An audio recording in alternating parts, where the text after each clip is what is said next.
Hello everyone, Hindi education point YouTube channel में आप सभी का स्वागत है।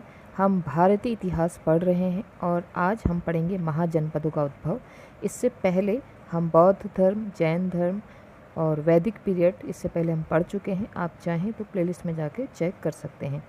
ये हिस्ट्री जो हम पढ़ रहे हैं, भारतीय इतिहास जो हम पढ़ रहे हैं, ये आपके यूकेएसएससी तथा यूकेपीएससी संबंधित सभी परीक्षाओं के लिए बहुत ही महत्वपूर्ण तथा उपयोगी है।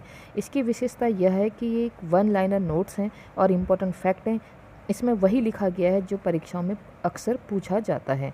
तो ज़्यादा समय न गंवाते हुए वीडियो स्टार्ट करते हैं। आज हम महाजनपदों का उद्भव और जो मगध का उत्कर्ष हुआ उसके बारे में बात करेंगे। उसके बाद हम मौर्य और मौर्योत्तर सामाजिक व्यवस्था, शासन व्यवस्था, इन सारी चीज़ों को पढ़ेंगे। तो हमारा पूरा प्रयास है कि 10 मिनट में आप एक टॉपिक को बहुत अच्छे से कवर कर लें और आपका एक अच्छा खासा रिवीजन और इम्पोर्टेंट फैक्ट के रिकॉल माइंड में हो जाए। तो स्टार्ट करते हैं। तो महाजनपदों का उद्भव, ठीक है। तो 6ठी शताब्दी ईसा पूर्व में भारतवर्ष में 16 जनपदों में बटा हुआ था। कितने जनपदों में बटा हुआ था? 16 जनपदों में बटा हुआ था। इसकी जानकारी हमें कहाँ से मिलती है? ये प्रश्न पूछा जाता है कि 16 जनपदों में भारत बटा हुआ था, इसकी जानकारी हमें कहाँ से मिलती है? तो आंसर है अंगुत्तर निकाय से। कहाँ से मिलती है? अंगुत्तर निकाय और जैन ग्रंथ के भगवती सूत्र से मिलती है कि भारतवर्ष 6ठी शताब्दी में 16 जनपदों में बटा हुआ था। इसके जो शक्तिशाली जनपद हैं वो हैं मगध, वत्स, कौशल और अवंती। ये 16 जनपदों में बहुत ही शक्तिशाली जनपद थे। मगध के जो दूसरे नाम है वो है मगधपुर, बृहदयपुर, वसुमती, कुशाग्रपुर और बिम्बसासुरी। ठीक है, बिम्बसासुरी क्यों थे भी आगे हम पढ़ेंगे। महाजनपदों में अस्मक, ठीक है, ये इंपॉर्टेंट है। अस्मक एकमात्र ऐसा जनपद था जो दक्षिण भारत में स्थित था। ठीक है, आगे बढ़ते हैं। गांधार एवं कंबोज के क्षत्रियों को वार्ता शस्त्रोप जीविनः कहा जाता था। तो ये प्रश्न आ सकता है कि वार्ता शस्त्रोप जीविनः किसे कहा जाता है? गांधार एवं कंबोज के क्षत्रियों को। बात करते हैं इन 16 महाजनपदों की। तो आप महाजनपद देख लीजिए। ठीक है, जो मेन है जैसे अंग, मगध, काशी, वत्स, वज्जी, कौशल, अवंती, मल्ल, पांचाल, चेदी, कुरु, मत्स्य, कंबोज, सुरसेन, अस्मक और गांधार। ठीक है, हमने बात की थी कि इसमें जो अस्मक है ये कहाँ है? दक्षिण भारत में है। बाकी आप सभी देखेंगे उत्तर प्रदेश आप स्थान देखेंगे यहाँ पर। आपको स्क्रीन, आप यहाँ पर जो वीडियो चल रहा है इसको पॉज करके इनकी राजधानी और प्रमुख शासक इनको देख सकते हैं। हम बात यहाँ पर सिर्फ इंपॉर्टेंट चीज़ों की कर रहे हैं। तो ठीक है, आप यहाँ पर इन 16 महाजनपद, उनके प्रमुख शासक, उनकी राजधानी क्या थी और उनके वर्तमान स्थान अभी क्या हैं, इनको आप अच्छे से देख सकते हैं। अब हम बात करते हैं मगध जनपद के उत्कर्ष की। तो मगध जनपद कैसे आगे बढ़ा? ठीक है, ये शक्तिशाली जनपद कैसे बना?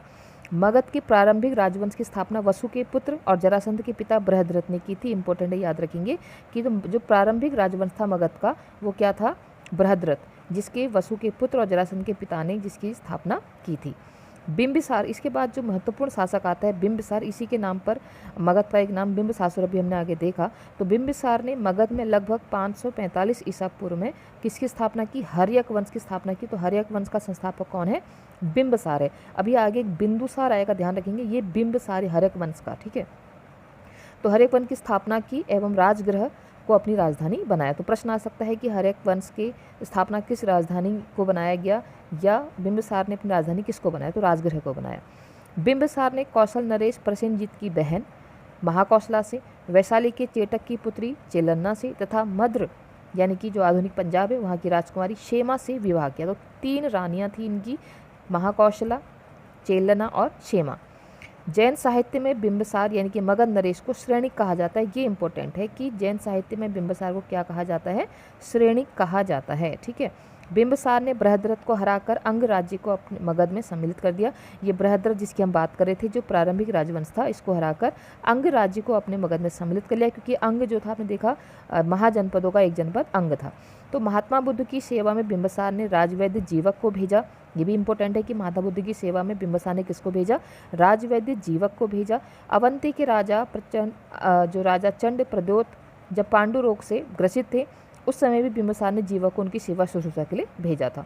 ठीक है, अजातशत्रु अपने पिता बिंबिसार की हत्या कर। अब देखिए, इसमें एक इंपॉर्टेंट फैक्ट ये है कि जो मगध जनपद है ये कहीं ना कहीं अपने पिता की हत्या करके ही शासन पर बैठा। तो ये पूरा ही जो था ये पितृहंता कहा जाता है, लेकिन मुख्य रूप पे अजातशत्रु को कहा जाता है क्योंकि इसकी शुरुआत ही अजातशत्रु ने की थी। तो अजातशत्रु ने क्या किया? अपने पिता बिंबिसार की हत्या करी 493 ईसा पूर्व में और मगध का शासक बन गया। अजातशत्रु का उपनाम इसलिए क्या है, कुणिक है, और इसे पितृहंता शासक भी कहा गया है।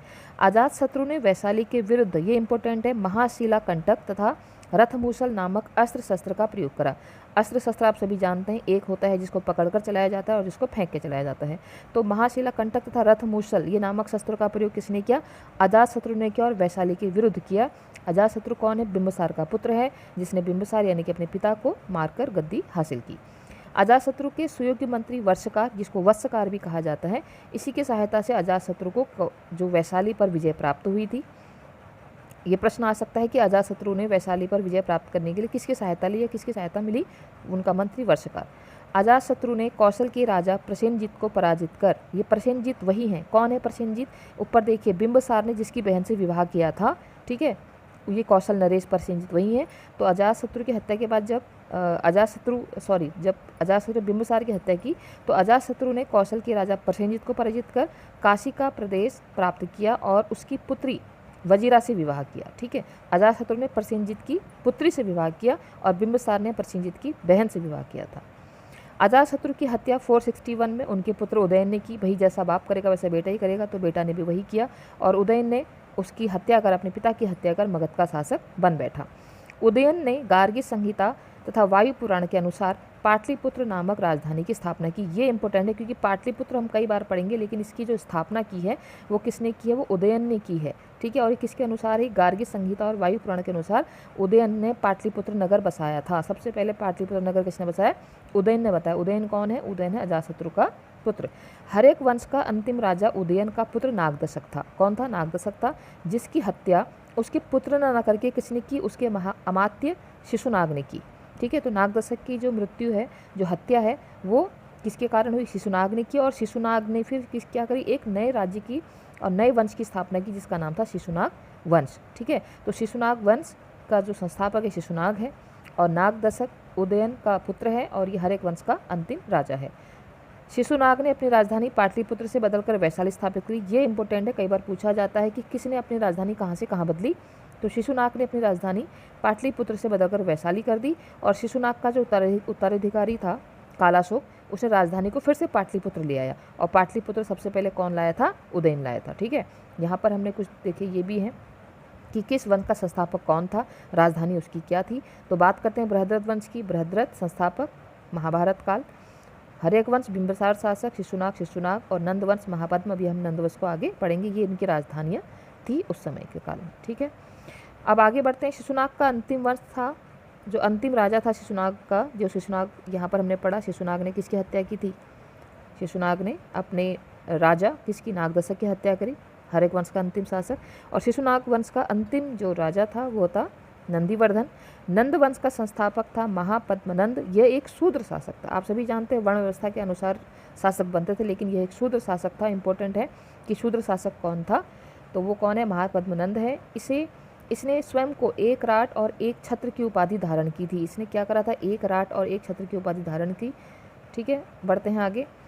तो पुराणों में महापद्मनंद को सर्व शस्त्रानंद, यानी कि इन्होंने क्षत्रियों का नाश करने वाला परशुराम का अवतार कहा गया। किसको, महापद्मनंद को, क्योंकि स्वयं ये शूद्र शासक था, तो क्षत्रियों का इसने जो है नाश किया। नंदवंश का जो अंतिम शासक था घनानंद था, यह सिकंदर का समकालीन था। ये इंपॉर्टेंट है कि नंदवंश किसका समकालीन था, नंदवंश का अंतिम शासक घनानंद किसका समकालीन था, सिकंदर का समकालीन था। ये याद रखेंगे, घनानंद सिकंदर का समकालीन था, क्योंकि घनानंद की ही हत्या करने के बाद चंद्रगुप्त मौर्य आते हैं, वो हम पढ़ेंगे अगली वीडियो में। तो घनानंद को ग्रीक लेखकों के द्वारा क्या कहा गया है, अग्रमीज और जैनद्रमीज कहा गया है। ठीक है, तो यहाँ पर हमने कुछ चीज़ों को ध्यान रखा। पहले हमने देखा कि 16 जनपद थे। 16 जनपद की जानकारी हमें कहाँ से मिलती है, अगुंतर निकाय से मिलती है। ठीक है, और यहाँ पर हमने देखा कि कुछ राज्य तो वो शक्तिशाली जनपद थे, उनको देखा। 16 महाजनपदों और उनके शासकों को देखा। मगध जनपद का उत्कर्ष देखा कि पहले कैसे बृहद्रथ थे, उनके उसके बाद बिंबिसार ने बृहद्रथ को हराकर हरेक वंश की स्थापना करी। हरेक वंश में जो बिंबिसार थे उनकी हत्या उनके पुत्र अजातशत्रु ने की। अजातशत्रु की हत्या उनके पुत्र उदयन ने की। उदयन ने पाटलिपुत्र नगर बसाया। ठीक है, हरेक वंश का अंतिम राजा उदयन का पुत्र नागदशक था, उसकी हत्या उसके अमात्य शिशुनाग ने की। शिशुनाग की स्थापना की। और शिशुनाग ने अपनी राजधानी पाटलिपुत्र से वैशाली की, और शिशुनाग का उत्तराधिकारी जो कालाशोक था उसने पुनः अपनी राजधानी पाटलिपुत्र की। और शिशुनाग का अंतिम राजा नंदीवर्धन था।